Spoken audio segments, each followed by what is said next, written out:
known as the written master plan of divine guidance, the Qur'an. We have that.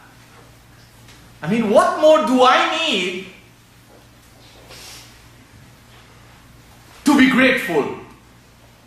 But in spite of being given all of these things, I turn out to be ungrateful.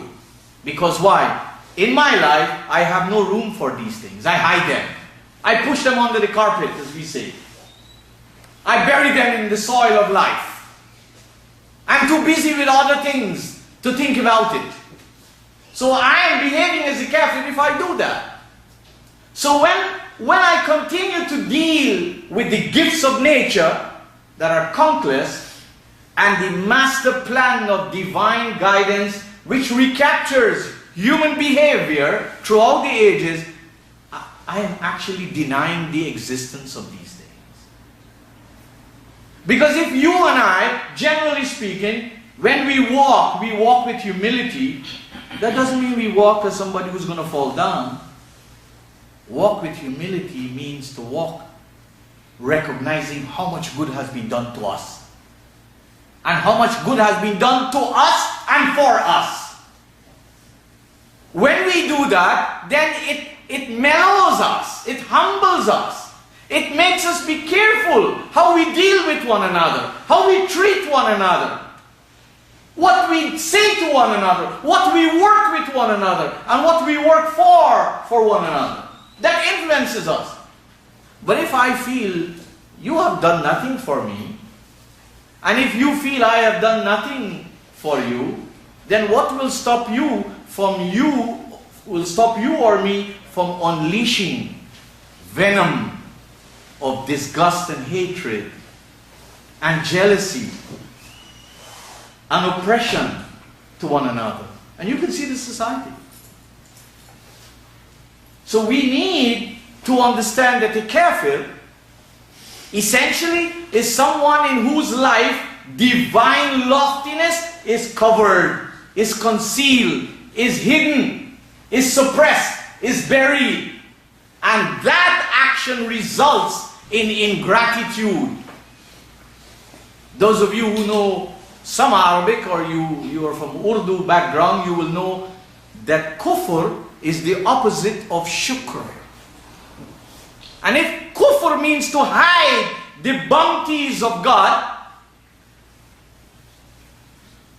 shukr means to unfold them, acknowledge them, to make them known,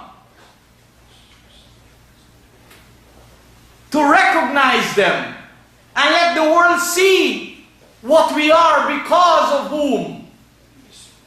Imagine you have children, you've worked so hard, you've sacrificed so much, you raise them, you bring them into this life. But what? They live where they bury all the wealth you give to them. And they live as if nothing happened to them. Therefore they are unmindful, they are ungrateful. They're thankless. How will it hurt? Imagine we were born in this world and reached so many beautiful things. If we continue to live that we don't have time, what are we doing? We are burying them. It's your life, it's my life. Nobody can do for you what you need to do for yourself.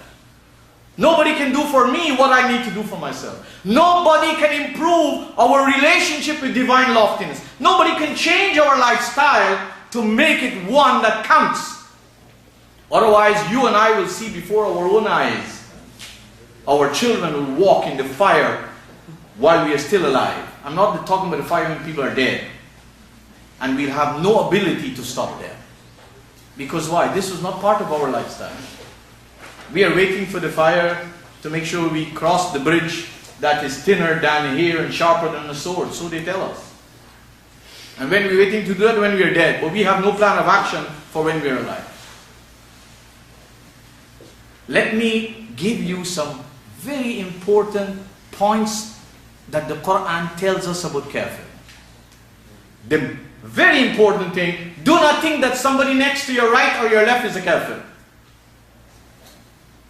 start worrying if you and I are really Muslims. Start worrying about that. Start worrying if you and I are really mu'min. These are activists. Start worrying if you and I are really muttaqi. These are activists, powerful activists. But I will give some very good example that you will go home with today. Take to your offices, please remember it. The same chapter 14. The Qur'an tells us that the kafirs يستحبون الحياة الدنيا على الآخرة. One of the characteristics of a kafir is they prefer a lowly life, a mean life, over a life where you have to work hard for future results. وَيَسْتَحِبُّونَ الْحَيَاةِ الدُّنْيَا عَلَى الْآخِرَةِ. It's not what they say, oh, they love the worldly life more than the akhirah. Who doesn't love the worldly life? Why you go to work? Why you work for clothing, food, shelter, cars, holidays? Why you do that? Those kind of translations make no realistic sense. Because the word dunya comes from the verb dana. And dana means that which entice you to accept, even though it is low. It is base. It does not take future prospects into consideration. Somebody who's working for akhirah is not somebody who's working when he's dead. It's somebody who's concerned about the future results. Tell a student of economics that you're going to become a great economist when you're dead. Tell the politician that. Tell the sociologist that. No practical human being understands that. In fact, it's when you and I take care of the life that we are living that there's any hope of any positive things beyond that. But if you and I fail to take care of the assets while we are alive, how can you hope for something when you're dead? We are talking, the Qur'an is about living, not about death. The Qur'an is about the living, not about the dead. So, the next characteristics of kafir, وَيَسُدُّونَ عَنْ سَبِيلِ اللَّهِ. They are obstacles to the loftiness of Allah. The lofty path, the lofty way in human society, they are stumbling blocks. وَيَصُدُّونَ عَنْ سَبِيلِ اللَّهِ. How does somebody become a blockage? You can physically block it, or you can mentally block it, or you can economically block it, you can politically block it, or you can block it also by you never supporting it. So there are two things. You ever talk to people, find out about people who goes to lectures on Islam where they don't understand anything.